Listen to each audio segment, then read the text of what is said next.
نحمده ونصلي على رسوله الكريم أما بعد فأعوذ بالله من الشيطان الرجيم بسم الله الرحمن الرحيم رب اشرح لي صدري ويسر لي أمري واحلل عقدة من لساني يفقه قولي ربي زدني علما اللهم فقهنا في الدين اللهم إني أسألك علما نافعا ورزقا طيبا وعملا متقبلا اللهم انفعنا بما علمتنا وعلمنا ما ينفعنا وزدنا علما اللهم أرني حقا فارزقنا اتباعه وأرني باطلا باطلا فارزقنا الاجتناب اللهم إني أعوذ بك من علم لا ينفع ومن قلب لا يخشى ومن نفس لا تشبع ومن دعوة لا يستجاب لها آمین یا رب العالمین۔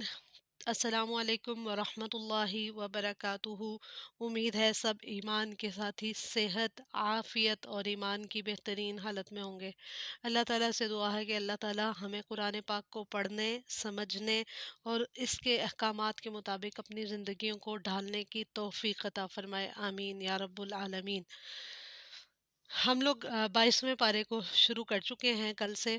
ہم نے سورۃ احزاب کا کچھ حصہ پڑھا 22ویں پارے کا، اور آج انشاءاللہ اس کی باقی صورتوں کو مکمل کریں گے، اور 13ویں حصے میں بھی ہم انشاءاللہ سورۃ یاسین کا حصہ مکمل کرنے کی کوشش کریں گے۔ پہلی صورت ہے ہمارے پاس سورۃ سبا۔ سورۃ سبا قرآن پاک کی ترتیب کے اعتبار سے 34ویں صورت ہے، اور اس کی 54 آیات ہیں، اور یہ مکہ مکرمہ میں آپ صلی اللہ علیہ وسلم پر نازل ہوئی۔ زمانہ نزول کے اعتبار سے سورۃ سبا اعلان عام کے بعد رسول اللہ صلی اللہ علیہ وسلم کے قیام مکہ کے دوسرے دور یعنی 4 سے 5 نبوی کے ابتدائی ایام میں نازل ہوئی، جب آپ صلی اللہ علیہ وسلم پر شک کے ساتھ الزامات کی بوچھاڑ ہو رہی تھی، جیسا کہ آپ کو مجنون، شاعر اور مفترے وغیرہ کے الزامات سے سامنا تھا، اور آل داؤد سے جس شکر کا مطالبہ کیا گیا تھا وہی قریش سے یہاں مطالبہ کیا گیا، اور انہیں قوم سبا کے واقعات سنا کر ان کے انجام سے ڈرایا گیا۔ جنات اور ملائکہ کے عبادت کے عقیدے کو ترک کرنے کا بھی مشورہ دیا گیا۔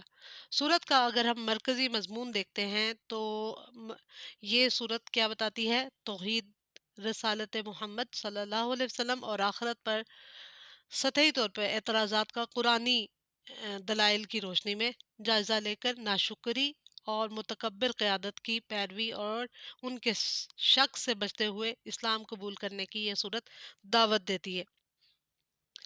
سورت سبا کا اگر ہم کتابی طور پہ ربط دیکھتے ہیں تو پچھلی سورت میں سورت احزاب میں ہم نے خاتم النبیین محمد مصطفیٰ صلی اللہ علیہ وسلم پر رحمت اور سلامتی کا مضمون پڑھا۔ یہاں سورت سبا میں آپ کو بشیر و نذیر بتا کر مشرکین کے الزامات سے بری کیا گیا۔ سورت الاحزاب میں آپ صلی اللہ علیہ وسلم پر منافقین کے اعتراضات نقل کیے گئے، یہاں سورت سبا میں مشرکین مکہ کے اعتراضات نقل کیے گئے ہیں، تاکہ رسول اللہ صلی اللہ علیہ وسلم نے قرآن کو جو یہ کہہ رہے تھے گھڑ لیا ہے، یہ بالکل ایک کھلا واضح جھوٹ ہے۔ یہ بات یہاں واضح کر دی گئی کہ آپ صلی اللہ علیہ وسلم پر جتنے بھی الزامات ہیں سب کے سب جھوٹے ہیں۔ سورت سبا کی 54 آیات کو 7 پیراگراف میں تقسیم کیا گیا ہے۔ پہلے پیراگراف میں آیت نمبر 1 سے لے کے 9 تک اللہ تعالیٰ کی صفات بیان کی گئی اور عقیدہ آخرت پر دلائل نقل کیے گئے۔ اللہ تبارک و تعالیٰ نے آسمان اور زمین کو پیدا کیا، اور وہی ان کا خالق ہے، اور وہی ذات قابل تعریف ہے۔ آخرت میں بھی اسی کی تعریف ہے اور حمد ہے، وہ انتہائی حکمت والی اور باخبر ہستی ہے۔ اللہ تعالیٰ کے علم کو واضح کیا گیا۔ زمین میں جو کچھ بھی داخل ہو رہا ہے یا زمین سے نکل رہا ہے، آسمان پہ جو چڑھ رہا ہے یا آسمان سے اتر رہا ہے، ان سب چیزوں کا علم اللہ تعالیٰ کو ہے، اور اللہ غفور الرحیم ہستی ہے۔ منکرین آخرت اور منکرین قیامت کو بتایا گیا کہ قیامت آ کے ہی رہے گی، چاہے وہ مانے یا نہ مانے۔ اللہ سے زمین اور آسمان کی کوئی چھوٹی بڑی چیز مخفی نہیں، چھپی ہوئی نہیں ہے، ہر چیز اللہ تعالیٰ کے پاس ایک کتاب میں درج ہے۔ قیامت کا مقصد واضح کیا گیا۔ قیامت کیوں برپا ہوگی؟ تاکہ نیک لوگوں نے دنیا میں جو نیک کام کیے اس کی جزا دی جائے، اور جن لوگوں نے برے کام کیے اس کا انجام ان کو دکھایا جائے۔ صاحب ایمان اور صاحب صالح عمل کے لیے مغفرت اور رزق کریم ہے، اور آیات کو، اللہ تعالیٰ کی آیات کو نیچا دکھانے والوں کے لیے اللہ کی طرف سے بہت بڑا عذاب ہے۔ آیت نمبر 10 سے لے کے 14 تک دوسرے پیراگراف میں حضرت داؤد علیہ السلام اور حضرت سلیمان علیہ السلام کی شکر گزاری کا تفصیلی طور پر جائزہ لیا گیا۔ حضرت داؤد علیہ السلام کو اللہ تعالیٰ نے فضل عطا کیا۔ اللہ تعالیٰ نے پہاڑوں اور پرندوں کو ان کے ساتھ ہم آہنگی کا حکم دیا، ان کے لیے لوہا نرم کیا، اور انہیں زریں بنانے، حلقے ٹھیک رکھنے اور نیک عمل کی ہدایت جاری کی اللہ تعالیٰ نے۔ حضرت سلیمان علیہ السلام کے لیے ہوا کو مسخر کیا، ایک ماہ کے سفر کا راستہ اور ایک ماہ کا صبح کو اور ایک ماہ کا شام کو طے کرتے تھے، یعنی جو فاصلہ ایک ماہ میں طے ہوتا تھا ان کے لیے یہ فاصلے سمٹ جاتے تھے اور وہ آسانی سے اس فاصلے کو طے کر لیتے تھے۔ ان کے لیے پگھلے ہوئے تانبے کا چشمہ بہا دیا، ان کے لیے جنات تابع کر دیے اللہ تعالیٰ نے۔ حضرت سلیمان نافرمان جنوں کو آگ کا مزہ چکھاتے تھے۔ حضرت سلیمان علیہ السلام کے لیے جنات اور اونچی عمارتیں، تصویریں، بڑے بڑے لگن اور بڑی بڑی دیگیں، یہ ساری چیزیں جنات کے عمل سے یہ سارے کام کروائے جاتے تھے۔ حضرت سلیمان علیہ السلام ان سے جنات سے یہ کام کرواتے تھے۔ انہیں حکم دیا گیا تھا کہ اعملوا آل داود شکرا، اے آل داؤد شکر کے طریقے پر عمل کرتے رہو، لیکن انسانوں میں بہت کم شکر گزار ہوتے ہیں۔ جنات غیب کا علم نہیں رکھتے۔ حضرت سلیمان علیہ السلام کی موت سے جنات کی لا علمی کو ظاہر کیا گیا۔ ایک کیڑے نے سلیمان علیہ السلام کے عصا کو، یا جس سٹک کے ساتھ وہ سہارا لے کے کھڑے ہوئے تھے، اس نے کھا لیا تھا، لیکن جنات کو اس چیز کا علم نہیں ہوا، اور وہ حضرت سلیمان علیہ السلام کے حکم پر جو تعمیری کام ان کو جنات کو دیے گئے تھے وہ عمل کرتے رہے۔ لیکن حضرت سلیمان جب گر پڑے تب جنات کو احساس ہوا کہ وہ غیب کے عالم نہیں ہیں، ورنہ کبھی بھی وہ اتنا مشقت کا عمل نہ کرتے۔ پھر اس کے بعد آیت نمبر 15 سے لے کے 20 تک تیسرے پیراگراف میں قوم سبا کی ناشکری اور انکار آخرت کا تذکرہ کیا گیا۔ قوم سبا یمن میں آباد تھی۔ اللہ تعالیٰ نے انہیں باغات عطا کیے تھے، انہیں نعمتوں پر شکر کا حکم دیا تھا، لیکن انہوں نے نافرمانی کی۔ اللہ تعالیٰ کی نعمتوں کو استعمال کر کے اللہ کی نافرمانی کرتے اور ناشکری سے کام کرتے، انہیں سزا دی گئی۔ ان کے پاس اللہ تعالیٰ کی جتنی نعمتیں، جو باغات تھے، ان پر سیلاب آ گیا، اور سرسبز و شاداب باغات کے بدلے انہیں کڑوے اور جھاڑی نما کانٹے دار درخت ان کے لیے اگا دیے گئے۔ اللہ تعالیٰ نے سبا اور فلسطین کے درمیان نمایاں بستیاں بسائیں، تجارتی شاہراہیں اور منزلیں بنائیں، پرامن سفر کی راہیں ہموار کی، لیکن انہیں آبادی کی کوئی قدر نہ تھی۔ انہوں نے دعا کی کہ ہمارے سفر کی مسافتیں لمبی کر دیں۔ ربنا باعد بین اسفارنا، ان پر اللہ تعالیٰ نے ان کو عذاب سے دوچار کیا۔ اللہ نے انہیں ایک قصہ بنا دیا تاریخ کا۔ تاریخ کے اس واقعے میں ہر صابر اور شاکر کے لیے سبق ہے۔ قوم سبا ابلیس کے دام میں گرفتار ہو کر رہی، اہل ایمان ان سے بچ نکلے۔ قوم سبا آخرت کی منکر تھی۔ اللہ چاہتا تھا کہ منکرین آخرت سے مومنین آخرت کو ممتاز، یعنی واضح فرق کو واضح کر دیا جائے، اور آخرت پر ایمان لانے والوں کو کامیاب کر دیا جائے۔ اس کے بعد چوتھے پیراگراف میں، یعنی آیت نمبر 21 سے لے کر 28 تک، شرک کا رد بیان کیا گیا اور رسالت کے مقاصد کو واضح کیا گیا۔ مشرکین کو چیلنج کیا گیا کہ زمین اور آسمان میں ذرا برابر بھی جو اللہ کے علاوہ ہستیاں ہیں وہ کچھ بھی اختیار نہیں رکھتی، ان کی سفارش بھی کام نہیں آ سکتی، شفاعت اللہ کی مرضی کے بغیر ممکن نہیں۔ روز قیامت شافع پر بھی گھبراہٹ طاری ہوگی، جو شفاعت کرے گا، کسی کی سفارش کرے گا۔ ان سے پوچھا گیا کہ آسمان اور زمین سے کون رزق دیتا ہے؟ اللہ۔ ایسی صورت میں لا محالہ ہم میں اور تم میں کوئی ایک ہدایت پر ہے۔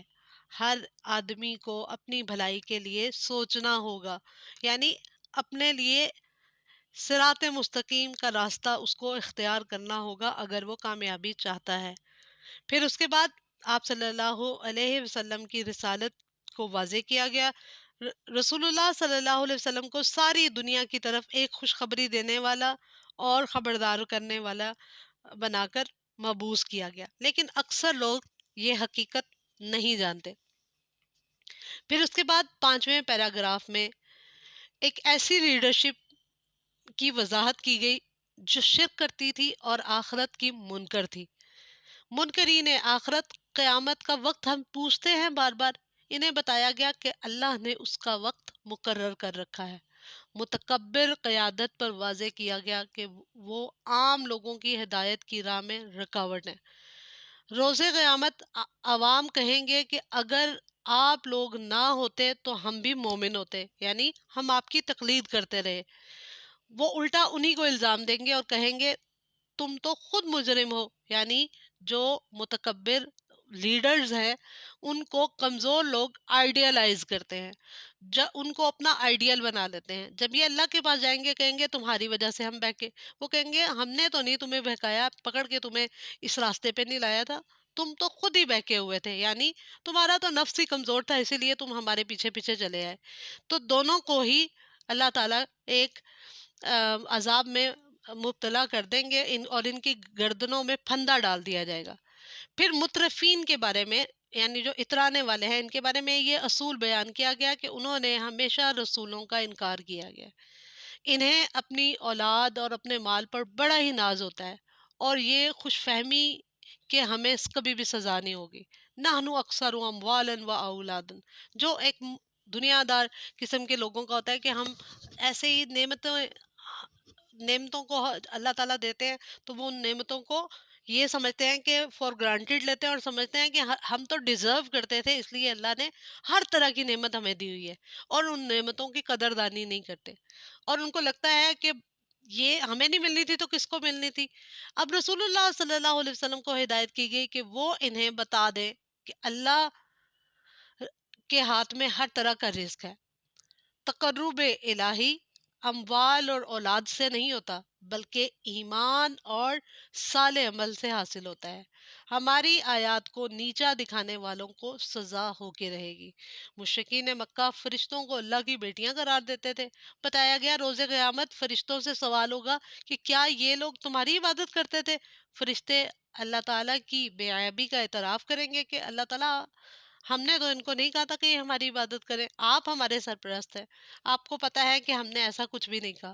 مشرکین مکہ جنات کی عبادت کرتے تھے، یعنی جنات سے ڈر کر ان کی پناہ لیتے تھے۔ قیامت کے عذاب سے ڈرایا گیا اور بتایا گیا کہ اس دن فائدہ اور نقصان کسی کے اختیار میں نہیں ہوگا۔ اگر کچھ عمل کیا ہوگا تو تمہاری نجات ہو جائے گی، لہٰذا ایمان لاؤ۔ ایمان کی دعوت دی گئی، توحید کا درس دیا گیا۔ چھٹے پیراگراف میں آپ صلی اللہ علیہ وسلم پر اعتراضات جو کیے تھے مشرکین نے، ان کا جواب دیا گیا۔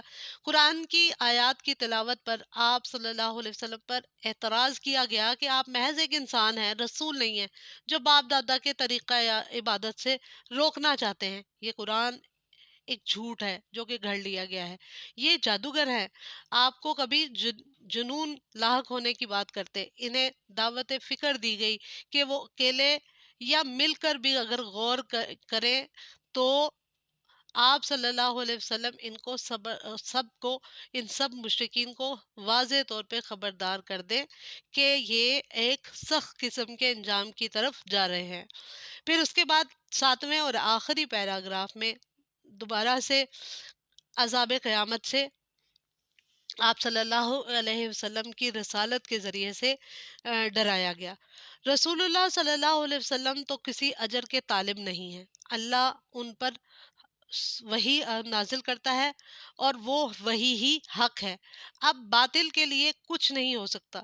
رسول اللہ صلی اللہ علیہ وسلم کی زبان سے کہلوایا گیا کہ اگر میں گمراہ ہوں تو اس کا وبال مجھ پر ہی ہے، اگر میں ہدایت پہ ہوں تو میری ہدایت وہی کی بنیاد پر ہے۔ اللہ دیکھتا ہے، سنتا ہے اور وہ بہت قریب ہے کہ کون صحیح راستے پہ ہے اور کون غلط راستے پہ ہے۔ کافر لوگ روز قیامت گھبرائے ہوئے ہوں گے، بچ کر جا نہ سکیں گے، قیامت کی جگہ پر پکڑ لیا یعنی قیامت والے دن ان کو قریب سے ہی پکڑ لیا جائے گا اور اچک لیا جائے گا، کہیں گے کاش ہم بھی ایمان لائے ہوتے اور ہمارا ایمان ہمیں فائدہ دیتا۔ دوزخیوں کا جرم یہ ہوگا کہ یہ رسالت کے منکر تھے، پھر ان کو جو ان کی تمنائیں ہوں گی وہ ان کو کچھ بھی فائدہ نہ دیں گی۔ پچھلی قوموں کی طرح ان کی خواہشات اور ان کے درمیان ایک بڑی دیوار کھڑی کر دی جائے گی، کیونکہ یہ خود بھی شک میں تھے اور دوسروں کو بھی شک میں مبتلا کرتے تھے۔ پھر اس کے بعد دوبارہ سے ہم مرکزی مضمون کو دیکھیں تو اس صورت میں یعنی سورہ سبا میں آخرت کے دلائل اور آپ صلی اللہ علیہ وسلم کی رسالت اور توحید کے مقاصد کو واضح کیا گیا اور کہا قرآن کی روشنی میں جائزہ لے کر دیکھو، جو توحید پر ہیں وہ شکر گزاری سے زندگی گزار کر کامیابی کی طرف جا رہے ہیں، اور جو من دون اللہ ہے یعنی اللہ کو چھوڑ کر دوسری چیزوں کے پیچھے بھاگ رہے ہیں، یہ سب ناشکری کر رہے ہیں، تذبذب اور شک کا شکار ہے، اور دیکھو یہ کس انجام کی طرف جا رہے ہیں۔ پھر اس کے بعد سورت فاطر میں آیت نمبر سورت فاطر کو اگر ہم دیکھیں تو اس کی 35 آیات ہیں، اور اس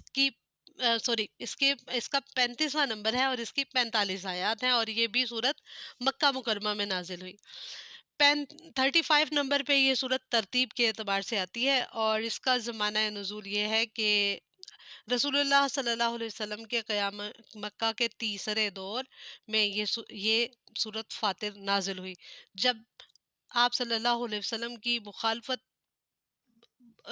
بہت زیادہ شدت اختیار کر گئی تھی اور طرح طرح کی آپ کے خلاف سازشیں ہو رہی تھیں، اور یہاں پہ قریش کو جزا اور سزا کا قانون واضح کیا گیا۔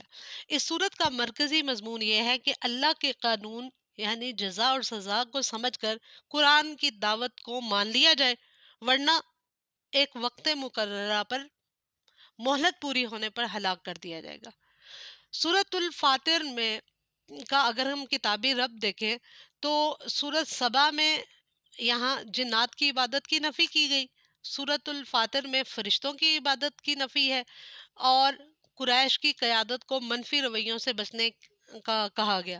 پھر سورہ یاسین میں مشرکین کے خلاف اللہ تعالیٰ کا جلال یعنی واضح کیا گیا اور اللہ تعالیٰ کے اختیارات پر تفصیلی طور پر روشنی ڈالی گئی، اور تمام صورتوں میں منکرین کے لیے ہلاکت کی دھمکی واضح کی گئی، اور یہ تینوں ہی صورتوں میں یہ بات مطلب ایک کامن مضمون ہے۔ پھر اس کے بعد سورت الفاتر کو اگر ہم دیکھیں تو اس کی 7 پیراگراف ہیں، اور اس کی جو پہلا پیراگراف ہے اس میں آیت نمبر 1 سے لے کے 18 تک دعوت توحید اور دعوت آخرت کا بیان ہے۔ اللہ یعنی فاتر یعنی خالق ارض و سما، وہی صاحب اختیار ہے، اس کے ہاتھ میں تمام طرح کی رحمت ہے، غیر اللہ کے پاس کوئی بھی اختیار نہیں، نہ وہ کسی چیز کو تخلیق کر سکتے ہیں، نہ وہ کسی کو رزق دے سکتے ہیں، نہ وہ اللہ کے ساتھ اللہ تعالیٰ کی الوہیت میں یعنی اللہ تعالیٰ کی عبادت میں کسی قسم کا وہ شریک ہو سکتے ہیں۔ رسول کریم صلی اللہ علیہ وسلم کو تسلی دی گئی سورت الفاتر میں کہ جھٹلائے جانے پر آپ کبھی بھی غمگین نہ ہو۔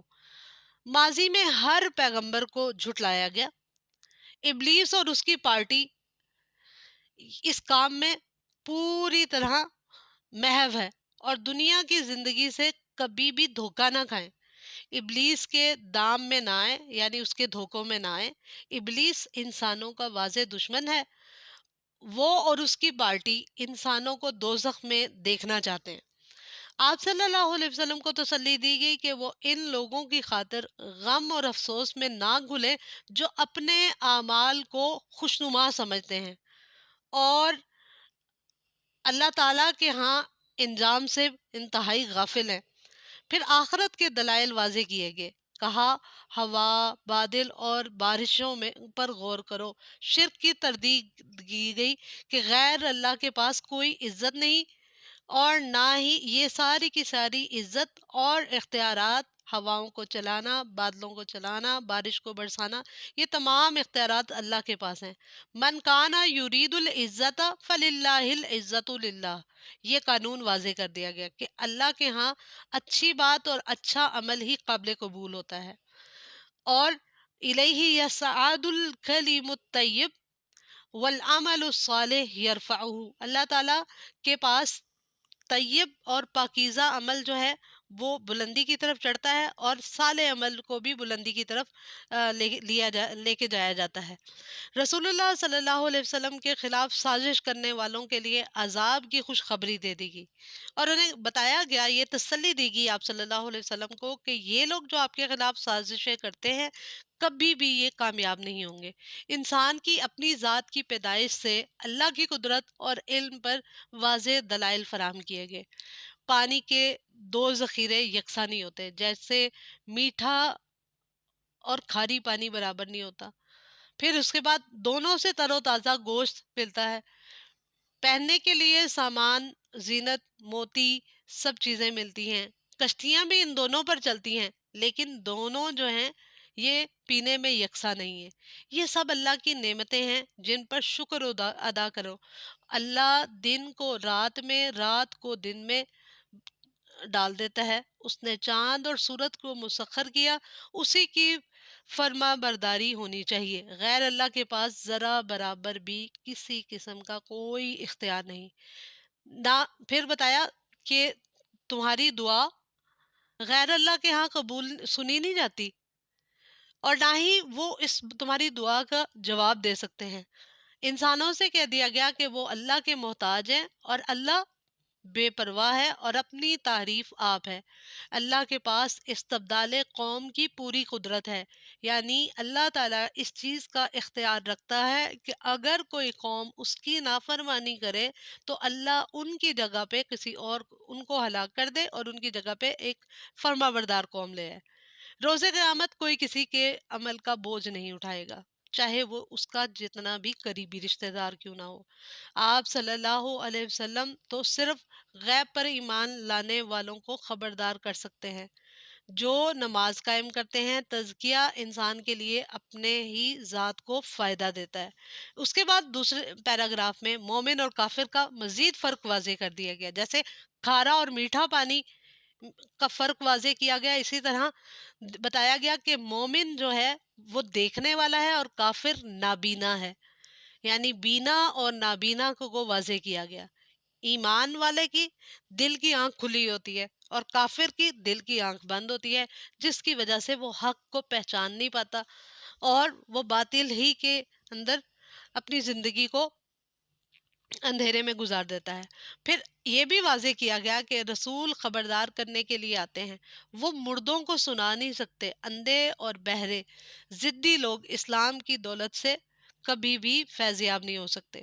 پھر اس کے بعد تیسرے پیراگراف میں پھر سے ہلاکت کی تاریخ کو واضح کر دیا گیا۔ آخری پیراگراف کی طرح ہلاکت یہاں پہ مطلب تیسرا اور آخری جو پیراگراف ہے وہ اس چیز کے بارے میں واضح کرے گا کہ رسولوں کا جنہوں نے بھی انکار کیا اللہ نے ان کو عذاب میں پوری طرح جکڑ دیا۔ پھر آیت نمبر 27 سے 28 تک چوتھے پیراگراف میں توحید ربوبیت کے دلائل فراہم کیے گئے، کافروں کو پانی، درختوں کے پھل، مختلف رنگوں کے پہاڑ، رنگ برنگ کے جانور، انسانوں پر غور کرنے کی اور اللہ تعالیٰ کی خشیت اختیار کرنے کی دعوت دی گئی، اور بتایا گیا انما یخشی اللہ من عبادہ العلماء، اللہ سے خشیت تو وہی لوگ اختیار کرتے ہیں جو کہ علم رکھتے ہیں، یعنی حقیقی علم کی تعریف واضح کی گئی۔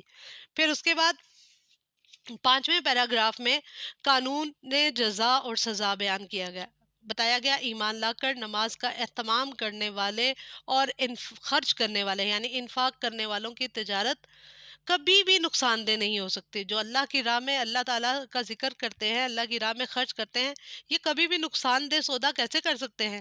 یہودیوں کے بعد اب بنی اسماعیل امتحان میں ہیں۔ آپ صلی اللہ علیہ وسلم کی نبوت کے بعد کچھ ظلم یعنی شرک کا مظاہرہ کر رہے ہیں۔ کس طرح کا ظلم کر رہے ہیں کہ شرک کر رہے ہیں، اپنی جانوں پر ظلم کر رہے ہیں، اللہ کا حق نہیں اس کو دے رہے، یہ ظلم کر رہے ہیں۔ کچھ انتظار میں ہیں اور کچھ نیکیوں میں پہل کر رہے ہیں، کچھ سبھی سوچ بچار کر رہے ہیں کہ ہم یہ کریں یا نہ کریں، پتہ نہیں ہمیں خرچ کرنے سے ہمارا مال تو نہیں کم ہو جائے گا، ہم نماز پڑھیں یا نہ پڑھیں۔ اور کچھ جو ہے وہ دیکھیں، اگر ہم رمضان کے حوالے سے دیکھیں، کچھ لوگ مطلب تراویح پڑھ کے قرآن، پھر اس کے بعد قرآن کی سمجھ بوجھ میں، تلاوت میں، ترتیل میں، ہر طرح سے وہ قرآن پاک کے ساتھ مضبوط تعلق بنائے ہوئے ہیں، اور کچھ لوگ جو ہیں وہ بھی اس چیز پہ سوچ و بچار کر رہے ہیں اور دیکھ رہے ہیں، لیکن جو نیکیوں میں آگے بڑھنے والے ہیں وہ کامیابی کی طرف جا رہے ہیں۔ ان کے لیے اللہ تعالیٰ نے ایسی جنتیں رکھی ہیں جہاں پہ ان کی اس محنت کی ان کو تمام اجر ان کو ملے گا، اور وہاں پہ وہ کبھی بھی پھر تھک نہیں پائیں گے۔ اس کے خلاف جو انکار کرنے والے ہیں ان کے لیے دوزخ کی آگ ہے۔ وہ فریاد کریں گے کہ انہیں ایک اور موقع دیا جائے، لیکن ایسا ہو نہیں سکتا۔ ان ظالموں کے لیے کوئی مددگار نہیں ہوگا۔ انسان کو زمین پر خلیفہ بنا کر اختیارات عطا کیے اللہ نے، یہ جو فریڈم آف چوائس دی کہ وہ اپنے لیے راستہ اختیار کرے کہ اس نے نیکی کے راستے پر چلنا ہے، شکر گزاری کرنی ہے، یا ناشکری کا رویہ اختیار کرنا ہے۔ پھر اس کے بعد چھٹے پیراگراف میں پھر سے توحید کو واضح کیا گیا اور شرک کو بھی واضح کر دیا گیا، یعنی شرک کا ابطال کو باطل قرار دیا گیا اور توحید کو حق قرار دیا گیا۔ مشرکین کو چیلنج کیا گیا کہ وہ بتائیں کہ اللہ نے زمین میں اللہ کے علاوہ جو طاقتیں ہیں انہوں نے زمین میں کیا پیدا کیا ہے، اور کیا وہ آسمان کی بادشاہت میں بھی اللہ کے شریک ہیں؟ جیسے وہ دنیا میں سمجھتے ہیں کہ ہم بادشاہ ہیں، کیا آسمان کی تمام اختیارات میں بھی کوئی وہ اللہ تعالیٰ کے ساتھ شریک ہیں؟ اللہ ہی زمین پھر ساتھ ہی اس چیز کا جواب دے دیا گیا، یقیناً ہرگز ایسا نہیں ہو سکتا۔ اللہ ہی زمین اور آسمان کو تھامے ہوئے ہے، اللہ کے علاوہ کسی اور کے پاس کوئی بھی اختیار نہیں ہے۔ پھر اس کے بعد 7ویں اور آخری پیراگراف میں ہلاکت کی دھمکی دے دی گئی ان تمام لوگوں کو جو کہ زمین میں تکبر کرتے ہیں۔ پہلے تو انہوں نے قسمیں کھا کر کہا کہ اگر کوئی نذیر آئے گا تو وہ اپنے آپ کو زیادہ ہدایت یافتہ ثابت کریں گے، لیکن یعنی اگر ہمارے پاس کوئی ہدایت پہنچانے والا آئے گا تو ہم بڑھ چڑھ کے حصہ لیں گے، ہدایت کے کام کریں گے، نیکی کے کام کریں گے۔ لیکن جب آ گیا تو پھر کیا کرنے لگے کہ یہی لوگ اسی کے خلاف، جو کہ ہدایت کی رہنمائی کرنے والا تھا، اسی کے خلاف ہی سازشیں کرنے میں مشغول ہو گئے۔ قریش کو تاریخ سے سبق حاصل کرنے کے لیے کہا گیا۔ پہلی قوموں کو دیکھیں وہ کتنی مضبوط تھیں، لیکن سب کے سب ہلاک کر دیں گی، اور اللہ تعالیٰ کی سنت یہ نہیں ہے کہ وہ فوراً عذاب دے دے۔ اگر ایسا ہوتا تو زمین پر کوئی جاندار زندہ نہ رہتا، فوراً سے اس کی پکڑ کر لی جاتی، لیکن اللہ نے ہر کسی کا ایک وقت مقرر کیا ہے، اس کو اللہ تعالیٰ مہلت دیتا ہے، اور اللہ اپنے بندوں کی خوب خوب نگرانی کر رہا ہے۔ کون کیا کر رہا ہے، کس نیت سے کر رہا ہے اور کیوں کر رہا ہے، سب اللہ کو معلوم ہے۔ پھر اس کے بعد پھر سے اس کے مرکزی مضمون کو اگر ہم دیکھیں تو محکم دلائل کی روشنی میں توحید کی حقانیت ثابت کر کے شرک کی تردید کی گئی، اور کہا کہ ہر کسی کو اللہ تعالیٰ نے مہلت دی ہے، دیکھتے ہیں کہ کون اپنی مہلت کا صحیح استعمال کرتا ہے۔ اس کے بعد سورت یاسین آ جاتی ہے، اور یہ ترتیب کے اعتبار سے 36 نمبر پہ آتی ہے سورت یاسین، اور اس کی 83 آیات ہیں۔ مکہ مکرمہ میں نازل ہونے والی یہ سورت زمانہ نزول کے اعتبار سے رسول اللہ صلی اللہ علیہ وسلم کے تیسرے دور یعنی 6 سے 10 نبوی میں نازل ہوئی، جب آپ پر شاعر ہونے کا الزام لگ رہا تھا۔ اور یہ ایک ایسے مضمون پر مشتمل ہے جو ایک اس کے دلائل اور اس کی مطلب صورت کا پورا جو ایک روب بنتا ہے نا، وہ ایک بڑی جلالی سی کیفیت بنتی ہے۔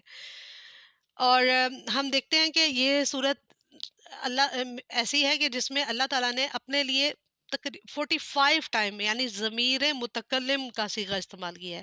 اللہ تعالیٰ یعنی انا اور نحنو، ہم ہی ایسا کرنے والے، ہم نے ہی بنایا، ہم ہی زندگی دیتے ہیں، ہم ہی ان کو غرق کریں گے۔ یہ اس طرح کے مطلب اس میں کلمات کا استعمال ہوا، اور اس طرح اللہ تعالیٰ کی شان، اللہ کی عظمت کے کلمات اس صورت میں استعمال ہوئے۔ اور پھر اس کے علاوہ یہ کہ یہ صورت کو سمجھ کر پڑھنے والا ایک مرعوب کن جلالی کیفیت میں آ جاتا ہے، اس کے دل و دماغ پر غیر اللہ کا بھوت اتر جاتا ہے، اور وہ اللہ کی قدرت اور طاقت کا پوری طرح قائل ہو جاتا ہے اگر اس کو سمجھ کے کوئی پڑھے تو۔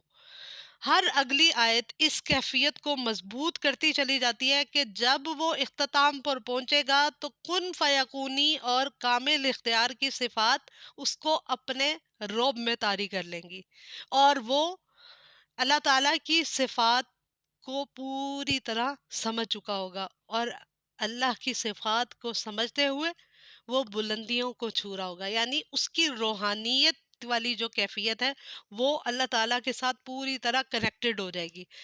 اور پھر اس کے بعد جب وہ یہ سن لیتا ہے کہ آخری کلمات کہ وَإِلَيْهِ تُرْجَعُونَ، جب یہ انسان سنتا ہے تو آخرت کی تیاری کے لیے وہ انسان جو اس صورت کو سمجھ کر پڑھتا ہے وہ آخرت کی تیاری کے لیے سرشاد ہو جاتا ہے۔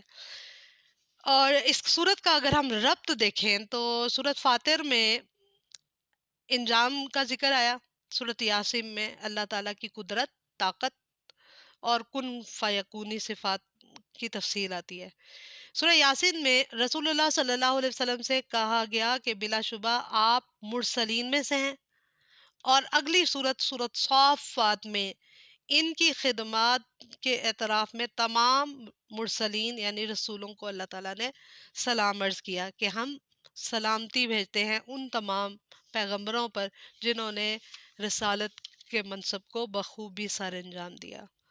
پھر اس کے بعد مرکزی مضمون کو اگر ہم دیکھیں تو اس میں غیر اللہ کی بے اختیاری اور اللہ کے اختیار کو تسلیم کرنے کی دعوت دی گئی، یعنی اس چیز کو سمجھ لیا جائے کہ اللہ کے علاوہ جتنی طاقتیں ہیں ان کے پاس کچھ بھی اختیار نہیں ہے، جبکہ اللہ تعالیٰ کے پاس تمام اختیارات ہیں۔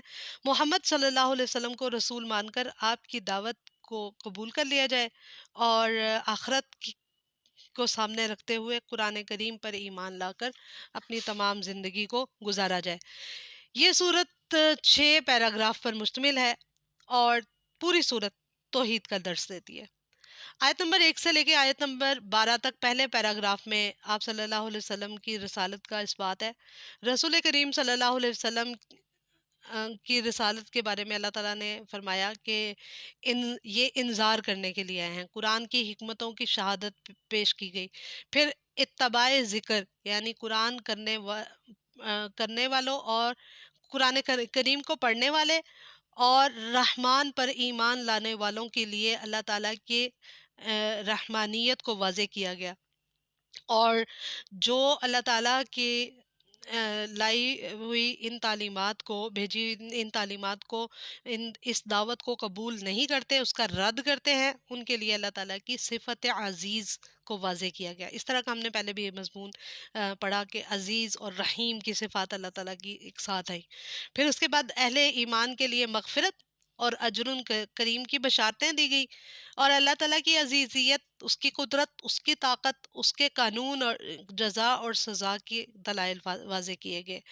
پھر اس کے بعد دوسرے پیراگراف میں آیت نمبر 13 سے لے کر 32 تک آپ صلی اللہ علیہ وسلم کی رسالت کا انکار کرنے کی سزا واضح کی گئی۔ ایک بستی کا واقعہ بیان کیا گیا جس نے 3 رسولوں اور ایک مومن داعی کی باتوں کو توجہ سے نہ سنا، اور داعی کو جو دعوت کا پیغام دے رہا تھا اس کو کیا کر دیا؟ سنسار کر دیا، پتھر مار مار کے مار دیا۔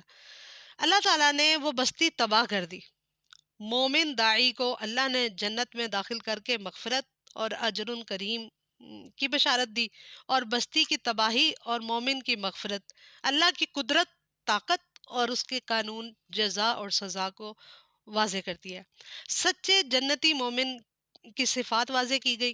سچا جنتی مومن وہ ہوتا ہے جو دعوت کا کام کرتا ہے، تبلیغ کا کام کرتا ہے اور اتباع کرتا ہے، بات کو توجہ سے سنتا ہے، اور دین میں دوڑ دھوپ کرتا ہے، یعنی بھاگتا ہے، کوشش کرتا ہے اللہ کے دین کو سننا، پھر اس کو آگے پہنچانے میں وہ آگے بڑھتا ہے، اور وہ اپنے عمل سے ہر چیز کو واضح کرتا ہے.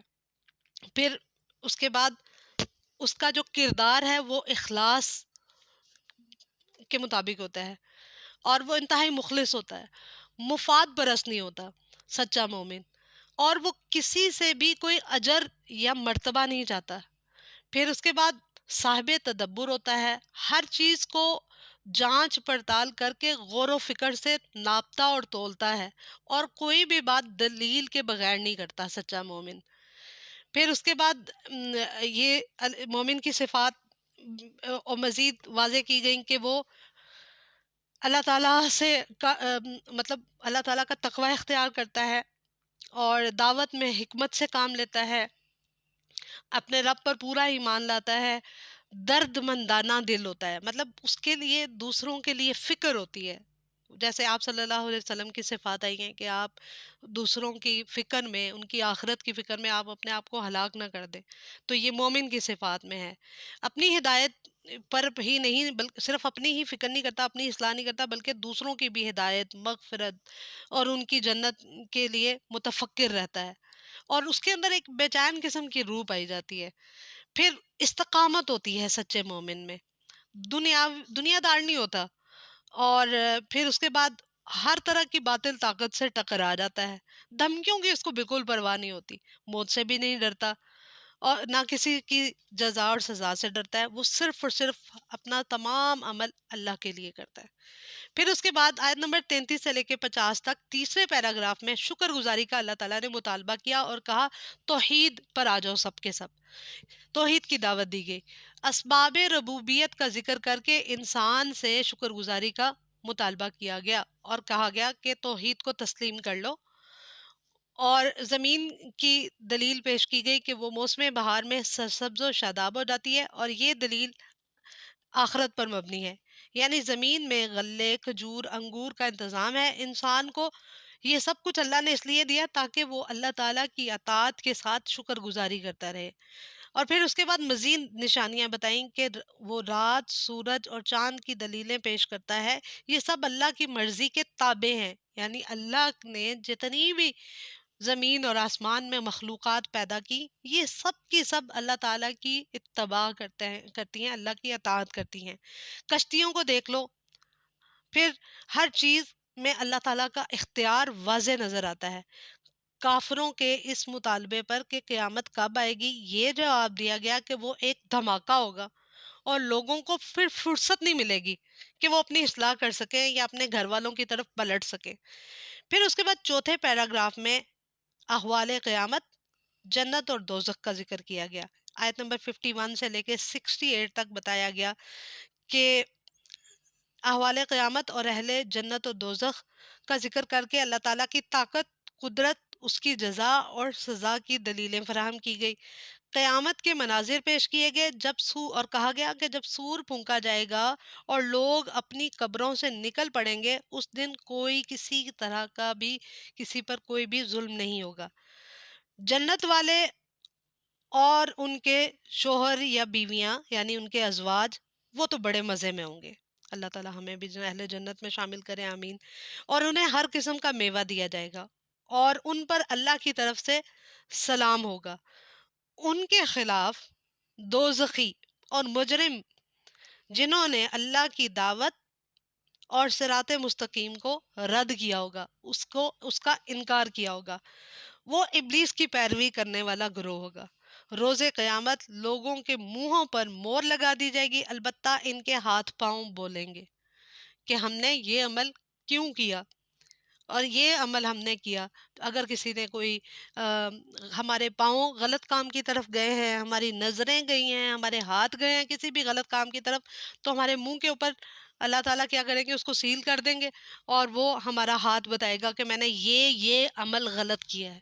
یہ قرآن پاک میں واضح اس چیز کے بارے میں سورہ یاسین میں اللہ تعالیٰ نے اس چیز کی دلائل واضح کی ہے کہ الیوم نختم علی افواہہم، ان کے منہ کو ہم سٹیم کر دیں گے، وَتُكَلِّمُنَا أَيْدِيهِمْ، اور ان کے ہاتھ بولیں گے، وَتَشْهَدُ أَرْجُلُهُم، اور ان کی ٹانگیں یعنی ان کے پاؤں، یہ سب اللہ تعالیٰ کا اختیار ہی ہے کہ وہ جیسے جس چیز کو چاہے جو مرضی اپنی قدرت سے اللہ تعالیٰ اس کو وہ طاقت دے دے۔ پھر اس کے بعد 5ویں پیراگراف میں قرآن مجید اور محمد صلی اللہ علیہ وسلم کا مزید تعارف بیان کیا گیا۔ قرآن مجید کے بارے میں بتایا گیا کہ یہ اللہ کا کلام ہے، یہ کوئی شاعری کی باتیں نہیں ہیں۔ توحید ربوبیت کے دلائل پیش کر کے شرک کو باطل قرار دیا گیا اور انسانوں سے شکر گزاری کا مطالبہ کیا گیا۔